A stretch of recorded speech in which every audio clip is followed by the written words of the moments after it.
La danse contemporaine est une catégorie très précise dans la danse d'aujourd'hui. Donc la danse contemporaine n'est pas la danse d'aujourd'hui.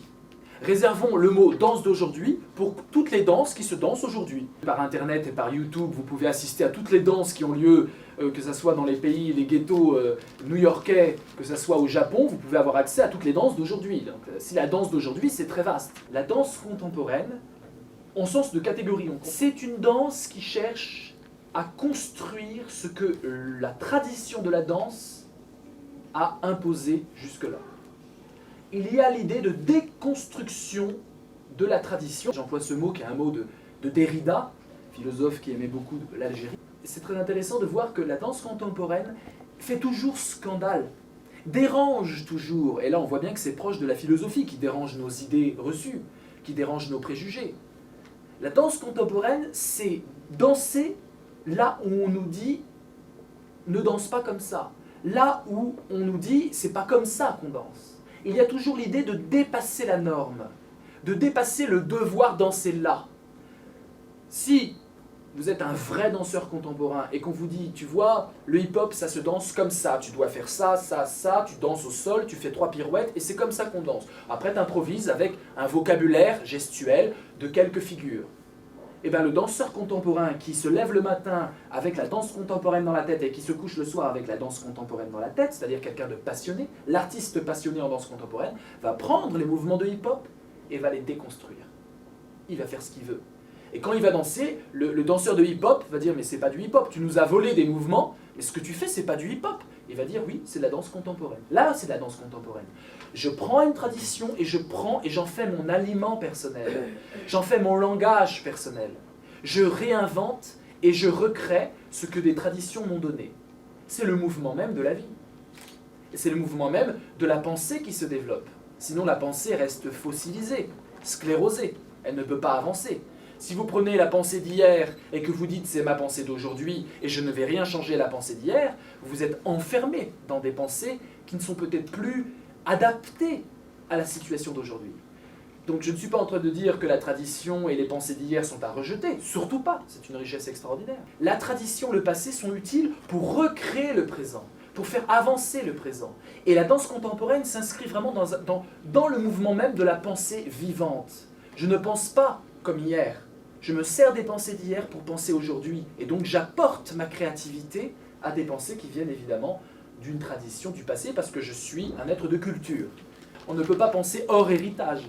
Il n'y a pas de pensée révolutionnaire absolue. C'est-à-dire table rase. On fait table rase du passé, on réinvente un monde. Non, tu parles une langue, donc tu ne peux pas réinventer un monde. Tu réinventeras un monde à partir d'une grammaire, d'un vocabulaire. La danse contemporaine déconstruit l'héritage. Elle ne déconstruit pas pour détruire. Déconstruire n'est pas détruire. Déconstruire, c'est prendre un Lego, on vous donne le Lego de la danse classique et vous allez le déconstruire. Prendre les briques, et c'est avec ça que vous allez reconstruire, avec ce matériau-là. Donc j'insiste bien, il y a toujours un mouvement de déconstruction dans tout ce que l'on qualifie de contemporain. L'art contemporain est d'abord un mouvement de déconstruction. Je vais m'appuyer un peu sur une penseuse, une philosophe de la danse contemporaine et peut-être une initiatrice puisqu'elle avait cette chance à la fois d'être une femme intellectuelle et à la fois une danseuse contemporaine. Si vous vérifiez un peu son nom, vous allez voir que c'est vraiment une grande référence. C'est Martha Graham. Peut-être que ceux qui sont un peu calés sur le sujet connaissent. Martha Graham était au début du XXe siècle celle qui a révolutionné la danse, une de celles avec Isadora Duncan, avec d'autres grandes figures de la danse contemporaine. Et Martha Graham a écrit dans ses mémoires de la danse « Le mouvement ne ment jamais ». C'est la magie que j'appelle espace extérieur de l'imagination. Même si vous voulez mentir dans votre mouvement, faire un mouvement que vous ne maîtrisez pas, faire un mouvement qui triche, qui mime quelque chose qui n'est pas à l'intérieur, un mouvement qui mime une émotion. Je peux imiter la colère. On va dire, tiens, ton mouvement ment parce que tu n'es pas en colère. Et je peux faire les gestes de la colère. En danse contemporaine sur scène, le danseur peut être plein de colère, etc., etc. Quand vous êtes, même dans le mensonge, même dans la tricherie, vous exprimez quelque chose de vous. Ça rejoint cette belle phrase de Jacques Lacan, le psychanalyste, qui disait « Je dis toujours la vérité ». Parce que même quand je mens, c'est une vérité qui s'exprime. Mon mensonge est une vérité de mon être profond. Ça dit quelque chose de mentir. C'est quelque chose de vrai. Ça exprime mon individualité propre. Alors, dans le contenu du mensonge, ça sera faux. Je vais dire il pleut alors qu'il ne pleut pas. Je vais dire je t'aime alors que je ne t'aime pas. Donc le mensonge reste un mensonge au niveau du contenu. Mais le fait même de mentir, dire je t'aime à quelqu'un qu'on n'aime pas, ça révèle quel est notre être profond. Un être peut-être hypocrite, un être qui se protège de ses émotions. C'est de la vérité tout ça. Donc même dans le mensonge, j'exprime une vérité. Voilà ce que dit Jacques Lacan quand il dit « je dis toujours la vérité ». Pas toute, il rajoute, pas toute, j'adore cette phrase, pas toute la vérité, c'est impossible. Les mots ne suffiraient pas, il n'y a pas assez de mots pour dire la vérité, on ne peut pas dire toute la vérité. Mais dès que je parle, je dis la vérité, même dans le mensonge. Ça, Jacques Lacan disait ça au niveau linguistique, au niveau du langage. Et bien, Martha Graham dit, avant lui, le mouvement ne ment jamais. Et même le salut militaire, le garde-à-vous militaire est un mouvement codé, qui ne nécessite pas une émotion particulière, si ce n'est d'obéir aux ordres. Même ce mouvement-là ne ment jamais.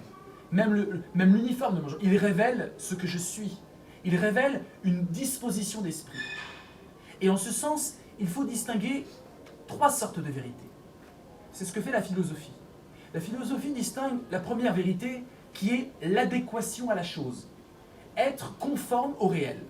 Si je dis quelque chose qui a lieu dans le réel, je dis la vérité.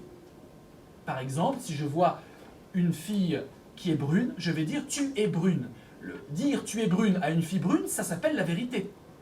Parce que c'est conforme, mes mots, mon langage, la vibration des sons « tu es brune » en langue française, correspond à quelque chose de réel. Ça, c'est la vérité basique. 2 plus 2 égale 4, c'est une vérité. D'accord ? Si je prends 2 pommes plus 2 pommes, ça fera 4 pommes. Ça, c'est la vérité au Moyen-Âge. La philosophie au Moyen-Âge se contentait de cette vérité-là. L'adéquation, on appelle ça comme ça, l'adéquation à la chose.